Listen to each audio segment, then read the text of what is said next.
Hi, so today's video is gonna be a complex one, a deep dive into Russo-Ukrainian war, or also called Russo-Ukrainian conflict.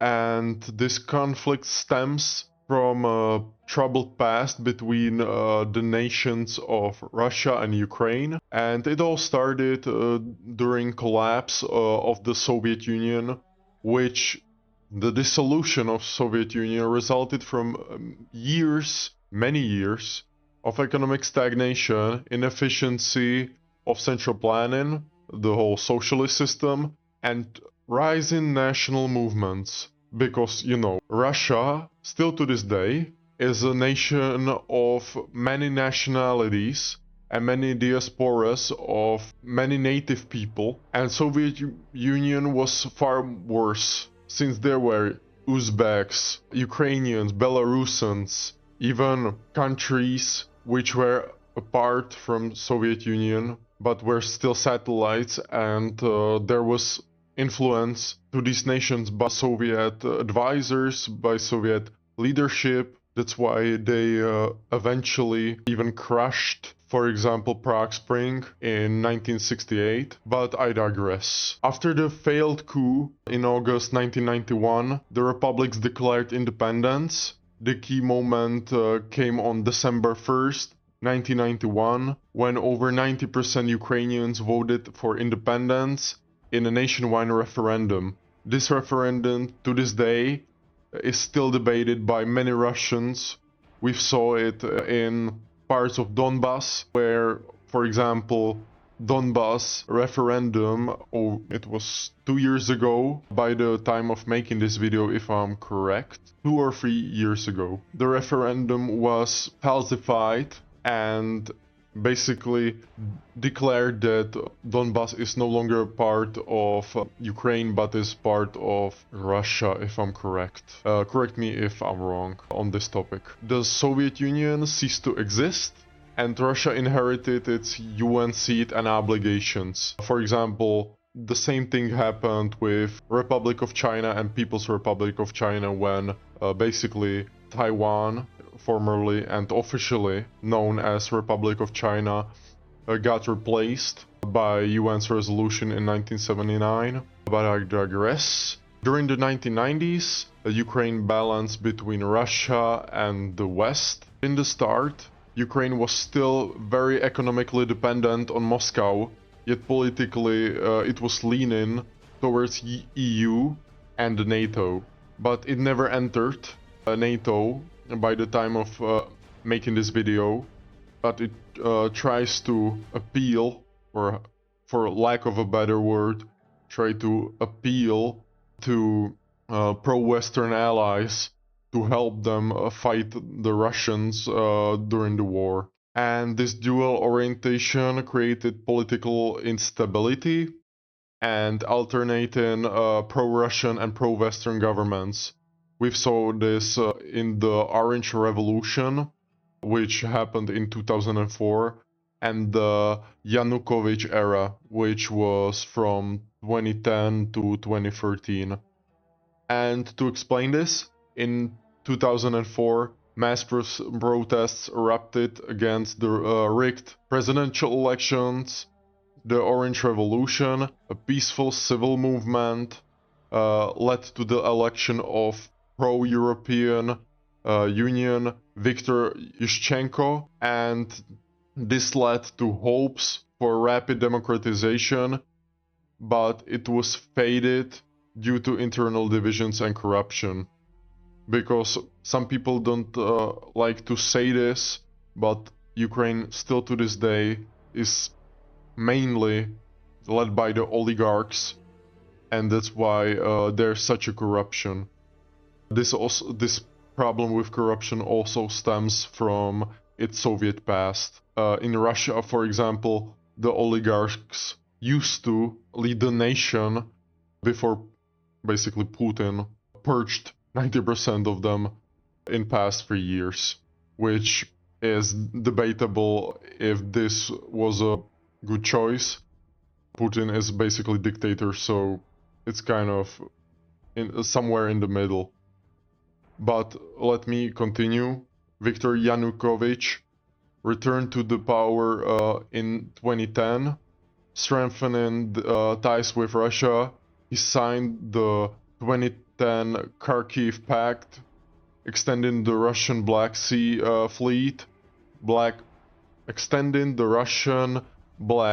fleet's stay in Crimea in exchange for cheaper gas.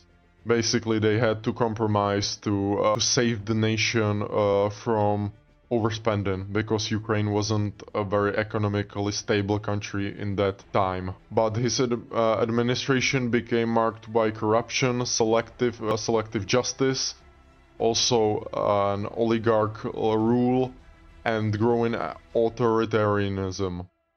In late 2013, Yanukovych refused to sign an association agreement with the EU because he was pro-Russian, sparking mass protests known as Euromaidan. Euromaidan and the fall of the regime. Euromaidan soon led to the fall of the regime in 2013, from 2013 to 2014. Initially, it was peaceful. The demonstration in Kiev's Independence Square evolved into a nationwide protest against corruption and state violence, because the state was so corrupt and so pro-Russian. But after brutal police crackdowns and dozens of deaths in February 2014, Yanukovych fled to Russia and the parliament declared him removed from office. Basically, policemen, we can say pro-Russian agents, started firing into peaceful protesters. Ukraine turned decisively towards Europe, leading basically years later to the whole Russian-Ukraine war. And Moscow exploited the political vacuum, and Russian troops without insignia occupied Crimea, where hastily organized and internationally unrecognized referendum was held. Same with Donbas years later, basically. On March 18, 2014, Russia formally annexed Crimea, triggering the biggest crisis in Europe since the Cold War and leading to Western sanctions, which later down the line got removed, but now Russia is fully sanctioned because the Russian-Ukrainian war. Then another chapter of this story is the war in Donbas, which was from 2014 to 2021. And following the annexation of Crimea, Russia instigated separatist uprisings in western Ukraine, in Donetsk and Luhansk. Armed groups proclaimed people's republics. Sounds pretty communist, as you can hear. Supported by Russian weapons, advisors and troops. Major battles such as Ilovaisk in 2014 and Debaltseve resulted in heavy Ukrainian losses. The Minsk First and Second Agreements attempted to halt fighting, but were repeatedly violated. By 2021, the conflict had killed over 14,000 people and displaced 1.5 million. The Donbass remained divided, with a heavily militarized frontline. Russia's hybrid warfare, combining propaganda, cyber attacks, and covert operations, kept Ukraine in constant tension. Second chapter. Another chapter of this story is militarization and propaganda. Throughout the late 2010s, Russia modernized its armed forces, increased defense spending, and tested new combat tactics in Syria, which basically they helped the whole Bashar Assad regime, which was marked by authoritarianism and lack of human rights, basically ignorance of human rights, same with Russia today. And private military companies such as Wagner Group became key tools of Russian influence. operating in Ukraine, Syria, and Africa. They later got mainly replaced by People's Republic of China, but these groups of Russian influence basically got later replaced by People's Republic of China's forces. Simultaneously, Moscow expanded its information warfare capabilities. State media, known as RT or Sputnik. These are two main. RT and Sputnik are the main Russian media, and they also capitalize on online troll farms, which are so typical in, for example, Eastern Europe, trying to manipulate elections. Happened in Slovakia, Czech Republic. I know that even in Romania it happened. It's very well known in Eastern Europe. And also they expanded cyber operations, spreading misinformation, targeting Western democracies and Ukraine. Internally, foreign agent laws and censorship silenced opposition voices. The combination of military readiness and hybrid influence laid the groundwork for a large-scale invasion of Ukraine. And by this, we continue, and basically this preparation started the 2022 Russian invasion of Ukraine. On February 24th, 2022, Russia launched a full-scale invasion of Ukraine from multiple directions, from Russia, from Belarus, and occupied Crimea. The Kremlin's objective was a swift capture of Kyiv and the installation of a puppet regime, a puppet government, which would be supportive of Russia. However, the Ukrainian resistance proved resilient, and poor logistics, low morale, and strong Western intelligence support forced Russian troops to retreat from northern Ukraine by April 22. The invasion caused the largest humanitarian crisis in Europe since World War II. Millions of Ukrainians fled abroad, cities were destroyed, and thousands of civilians were killed. We might have heard about the bombing of schools, about killing of innocent civilians, using Ukrainian citizens as body shields. But Western nations reacted to this and imposed unprecedented sanctions on Russia and provided extensive financial, humanitarian, and military aid to Ukraine.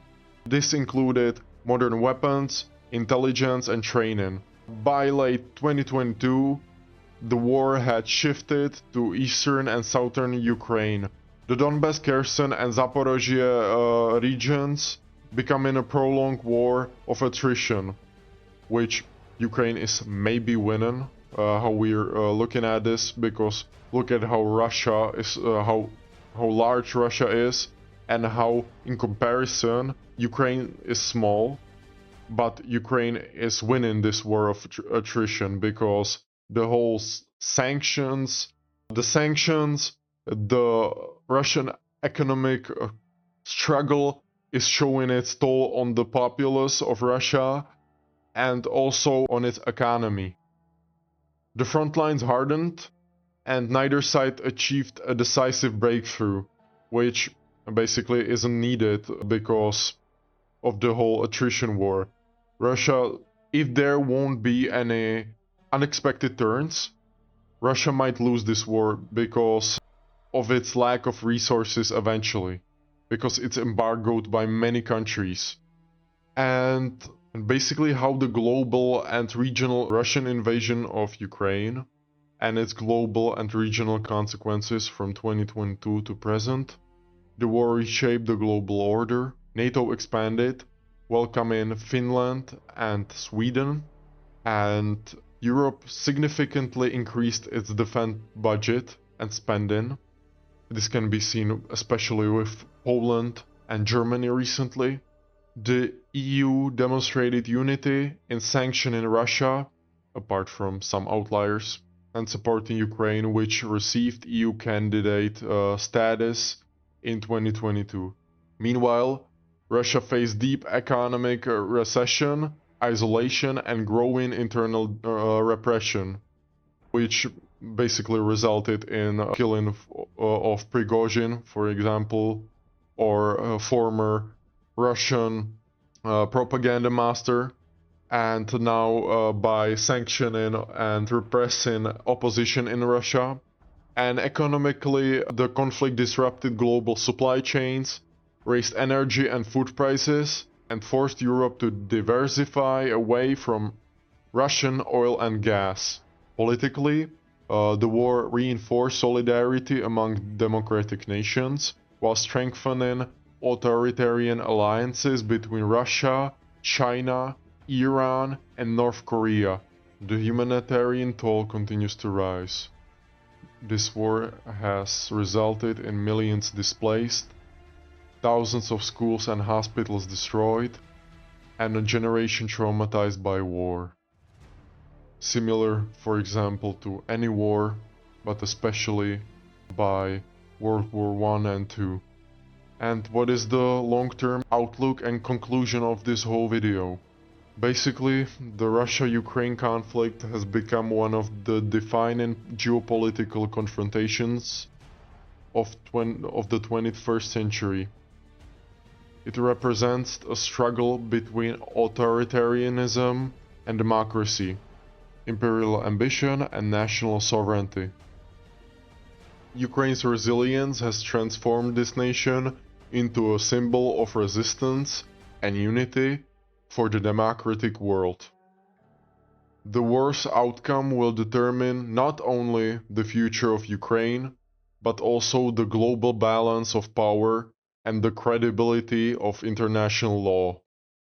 People have demonstrated determination to defend freedom, independence, and a European future, a democratic one at that. In the end of the day, the conflict underscores that peace and security in Europe depend on resisting aggression, resulted in heavy Ukrainian losses. The Minsk protecting democratic values and holding perpetrators accountable. If you like this video, please subscribe, show us your support. Please share your opinion in comments down below, which will help us improve this type of content and show us in which way we could or should improve our content. Thank you for listening.